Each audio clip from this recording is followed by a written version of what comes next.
सबने मिलकर तालाब और कुएं बनाए। कुछ ही दिनों में उनमें पानी भर गया। जब खेतों में पानी पहुंचा तो फसलें फिर से हरी भरी हो गईं। गांव में वापस खुशहाली लौट आई। देखकर गांव के कुछ बुजुर्गों ने रोहन को समझाया कि संकट के समय दोनों भाइयों को मिलकर काम करना चाहिए। उन्होंने कहा कि जब वे दोनों साथ होंगे तो असंभव भी संभव हो जाएगा। ये सुनकर रोहन को अपनी गलती का एहसास हुआ। वो तुरंत अर्जुन के पास गया और माफी मांगते हुए कहा कि वो भी उसके साथ काम करेगा। ये सुनकर अर्जुन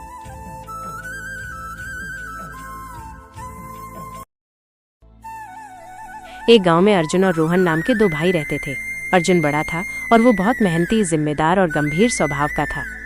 वो सुबह जल्दी उठकर खेतों में काम करता, घर का ख्याल रखता और अपनी माँ की सेवा करता था। दूसरी तरफ छोटा भाई रोहन चंचल और शरारती था। उसे अपने दोस्तों के साथ खेलना, घूमना और मौज मस्ती करना पसंद था। दोनों भाइयों का स्वभाव अलग होने की वजह से वे छोटी छोटी बातों पर झगड़ते रहते थे, लेकिन दोनों एक दूसरे से बहुत प्यार करते थे। एक बार गांव में बहुत बड़ा संकट आया। कई महीनों तक बारिश नहीं हुई, जिसकी वजह से खेत सूख गए, तालाब खाली हो गए और गांव के लोगों के पास खाने के लिए अनाज नहीं बचा। सभी लोग बहुत परेशान थे। अर्जुन ने गांव वालों को मिलकर एक बड़ा तालाब खोदने और उसमें पानी जमा करने की सलाह दी ताकि फसलें बच सके। लेकिन रोहन ने हंसते हुए कहा कि इतना बड़ा काम उनसे नहीं होगा। उसने कहा कि जो भगवान चाहेंगे वही होगा। ये सुनकर अर्जुन दुखी हुआ, पर उसने हार नहीं मानी और अकेले ही तालाब खोदना शुरू कर दिया। लोग उसे देखकर सोच में पड़ गए कि क्या ये मुमकिन है, लेकिन अर्जुन का अपने काम पर विश्वास बहुत मजबूत था। अर्जुन की मेहनत देखकर गांव के कुछ बुजुर्गों ने रोहन को समझाया कि संकट के समय दोनों भाइयों को मिलकर काम करना चाहिए।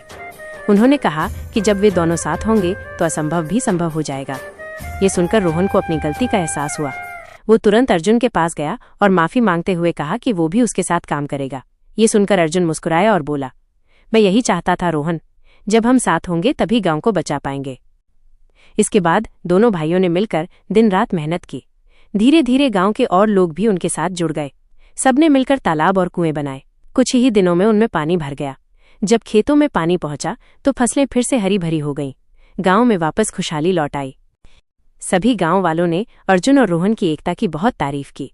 दोनों भाइयों ने भी ये तय कर लिया कि अब वे छोटी छोटी बातों पर कभी नहीं झगड़ेंगे। अर्जुन ने रोहन से कहा, भाई मेहनत और जिम्मेदारी बहुत जरूरी है, लेकिन बिना साथ के कुछ पूरा नहीं होता। रोहन ने जवाब दिया, हाँ भैया, अब मैं समझ गया हूँ कि भाई भाई की एकता ही सबसे बड़ी ताकत है। उस दिन के बाद से दोनों भाई पूरे गांव के लिए आदर्श बन गए। लोग हमेशा कहा करते थे कि जहाँ भाईचारा और एकता होती है वहाँ मुश्किलें टिक नहीं सकती।